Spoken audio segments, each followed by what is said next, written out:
Okay, guys, so this is part 2 of the Jon Stewart interview today that dropped at around 7 o'clock this morning on Sunday, March 13th, 2022. Let's keep it going.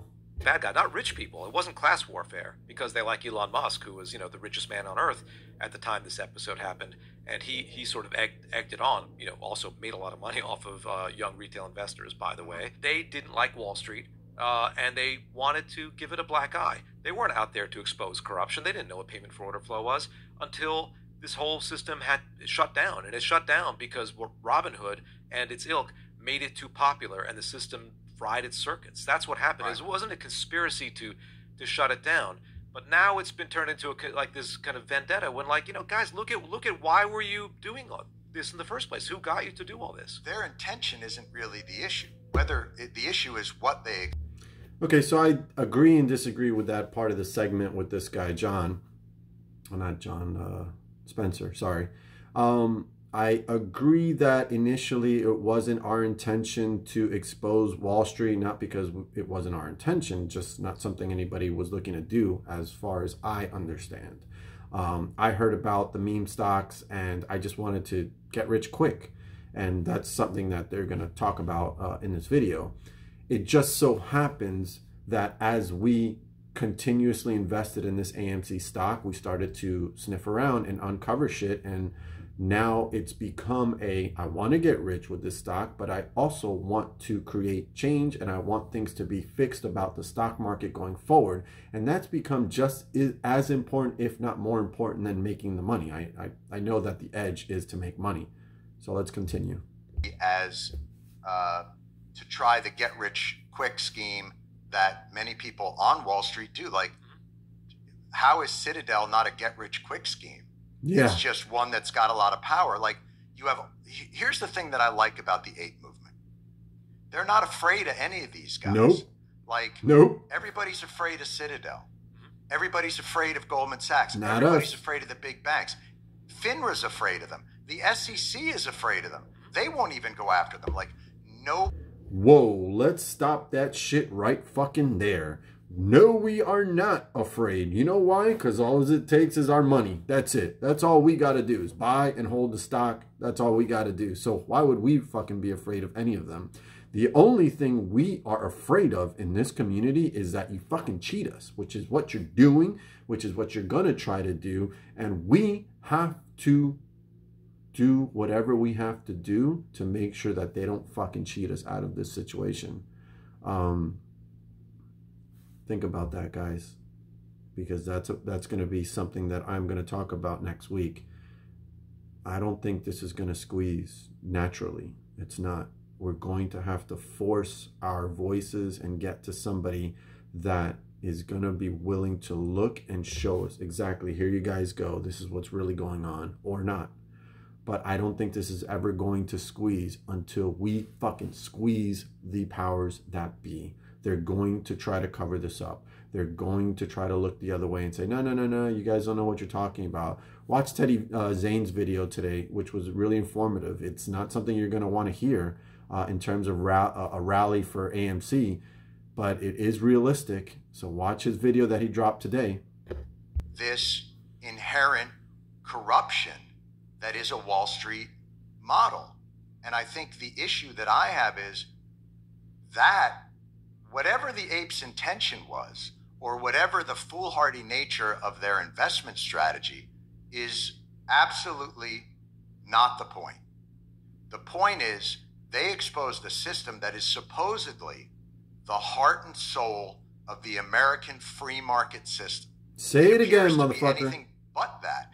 You have middlemen that are market makers that it doesn't even seem competitive. It's not open to a lot of different, by using payment for order flow, they've cornered the market.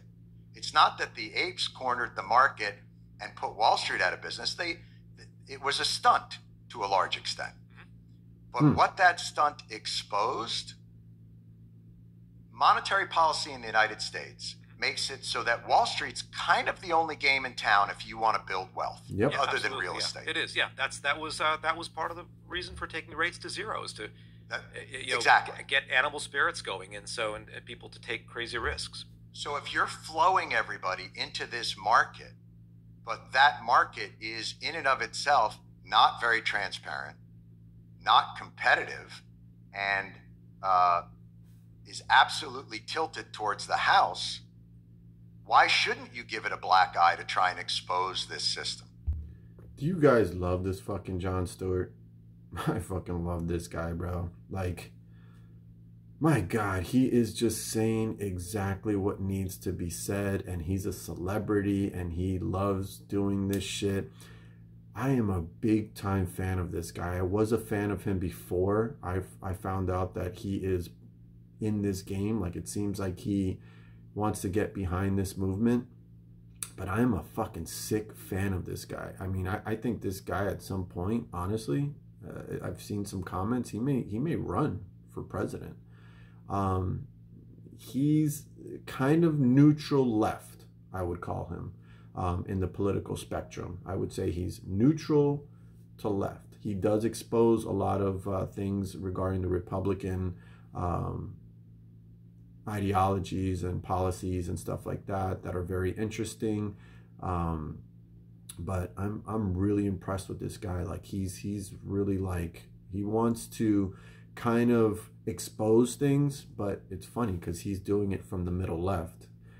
In the last administration, we had an administration that wanted to expose things from the kind of more from the right. I wouldn't say from the middle right, but I would say from the right to the far right. And I was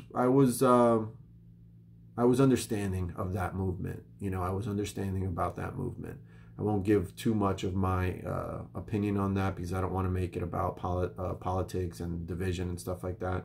But let me move on. I'm going to show a little bit more and end this part of the video. And think that they can beat the house, then Wall Street really likes it. It's like, let's go back. I hate to call Wall Street a casino, but it's kind of becoming one in a lot of ways. But if it's you're always been one. They used to they ring a bell. The morning begins with them ringing a bell. But let's go to the casino analogy. You're in a casino, and then you see sirens go off about 50 feet behind you, and bells ring, and someone's, I don't know, I guess they don't have coins anymore. I don't spend much time at casinos. I've been in one a long time ago. Somebody's buried in gold coins, right? The casino just lost a lot of money. That person won $1 million and whatever, right? It's a bad day for the casino. They lost money that day, but they don't care. There's a reason that they draw attention to it, is that it's very, very exciting when one or two people can beat the house or can claim to beat the house. Just sheer dumb luck. And so that's what this was on steroids in the stock market, is these people saying, I made so much money, we blew up hedge funds, and we took GameStop to the moon. Well, most of those people did not make money. Okay, so just my opinion real quick, and you see how I'm very understanding of what's going on right now because I come from the casino world, the gambling world, the poker playing. I've played blackjack, I've played craps, I've played all of them. I've tried to beat them all. There's none of them that you can beat. Casinos are built every day in Vegas for a reason, and remodeled and torn down and built back up for a reason. It's because everybody's losing and everybody is pouring in tons of money. There's no difference in the stock market. There's no current way to beat it because it's not favored to you. It's favored to those that run it, and those that you know, the hedge funds and stuff like that. They're the favorites, and the heavy favorites. Like, if we had to do a percentage, I would say it's like 90-10 in their favor. So I'm going to end that video there, and we'll move on to part 3.